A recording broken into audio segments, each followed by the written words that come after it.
Aurobindo pharma vice chairman నిత్యానందరెడ్డిపై KBR పార్కులో జరిగిన కాల్పుల కేసును పోలీసులు ఛేదించారు. అంబర్పేట్ సీసీఎల్కు చెందిన ఏఆర్ కానిస్టేబుల్ ఓబులేస్ ఈ దురాఘాతానికి పాల్పడ్డట్లుగా నిర్ధారించుకున్న పోలీసులు అతన్ని అరెస్ట్ చేశారు. బెంగళూరు వెళ్లే బస్సు ఎక్కి పారిపోతున్న సమయంలో ఫోన్ సిగ్నల్స్ ఆధారంగా కర్నూలు అనంతపురం సరిహద్దులో ఓబులేస్ను పట్టుకున్నారు. ఓబులేస్తో పాటు మరో ముగ్గురిని అదుపులోకి తీసుకున్నారు.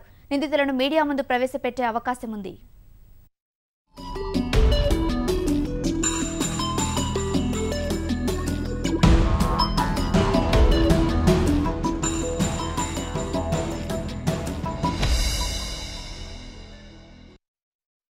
బుధవారం కేబీఆర్ పార్క్ వద్ద ఉదయపు నడక ముగించుకుని వెళుతున్న అరబిందో ఫార్మా వైస్ చైర్మన్ నిత్యానందరెడ్డిపై కాల్పుల కేసును పోలీసులు ఒక్కరోజులోనే ఛేదించారు.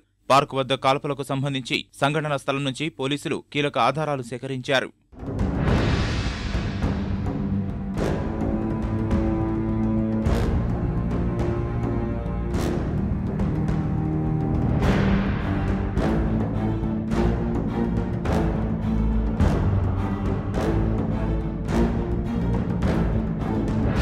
ఘటనా స్థలంలో దుండగుడు వదిలి వెళ్లిన చొక్కా, లుంగీ, సీసీ ఫుటేజ్ ఆధారంగా పోలీసులు కేసును ఛేదించినట్లు తెలుస్తోంది.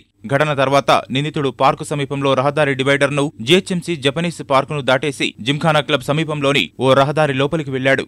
ఆ దారిలోని ఇళ్లలో ఓ ఇంటికి అమర్చిన సీసీ కెమెరాలో దుండగుడు వెళుతున్న దృశ్యాలు లభించాయి. ఈ ఆధారాల ద్వారా నిందితుడు పోలీసు శాఖకు చెందిన వ్యక్తి అని గుర్తించిన పోలీసులు వెనువెంటనే కేసును ఛేదించడంలో సఫలమయ్యారు.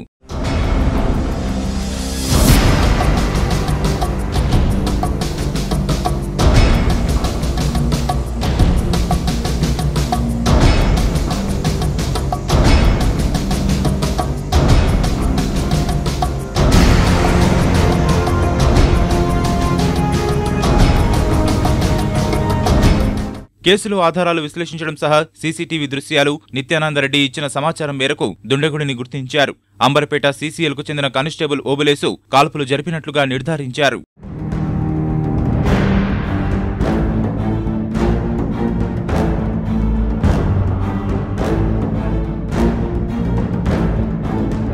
ఓబులేసును టాస్క్ ఫోర్స్ పోలీసులు అర్ధరాత్రి అనంతపురంలో అదుపులోకి తీసుకున్నారు. ఈ కేసులో అతనితో పాటు మరో ముగ్గురి పాత్ర కూడా ఉన్నట్లు దర్యాప్తులో బయటపడింది. ఓబులేసును అనంతపురం నుంచి హైదరాబాద్ తరలించారు. ఈ మధ్యాహ్నం లేదా సాయంత్రం నిందితులను మీడియా ముందు ప్రవేశపెట్టే అవకాశం ఉంది.